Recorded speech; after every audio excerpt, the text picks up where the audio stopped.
pangatlong paghihirap dito sa pababa. Salamat sa suporta. Pero may nakalalim naman na lubid. Alam ba ninyo mga idol, yan lubid na yan, bigay din ng guest. Yan, ingat lang po tayo dyan sa hagdan ha. Kasi madulas na yung ating hagdan po yan. Ginawa namin yan para hindi masyadong mabent yung paa nyo. Mga idol, talagang madami ang pumupunta sa Daraitan. Kahit madami na nagbukas na tourist spot dito sa Rizal, Daraitan pala rin ang pinipili nila. Kaya naman mga idol, ang saya-saya talaga namang umakyat dito. Ay, may rope na. Opo. Mga ano yan, 100 meters. Pwede ko bang malagay sa leg yan? Yung ano eh. Yung gaman pa. Huwag naman. Malapit lang. Ingat po kayo. Ingat po.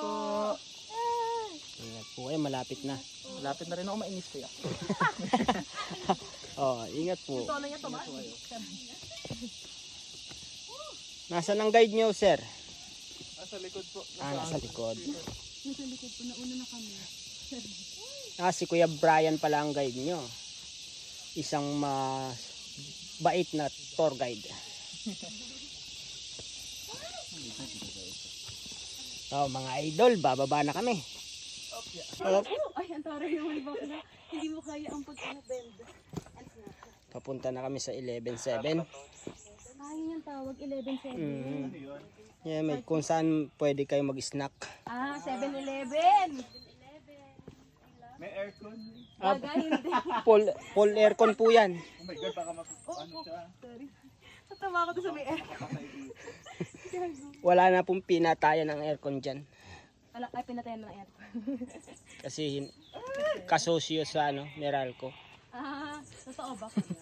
Naniniwala ako eh. Yung mga trivia pa naman ng tour guide, na ano ko yun. Yan po, ingat tayo kasi talagang gamit na ang daan.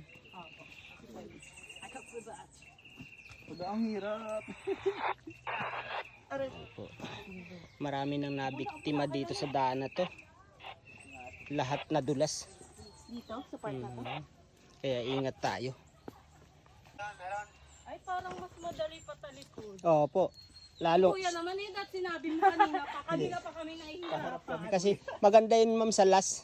Sa last. Dito sa last na lang ako.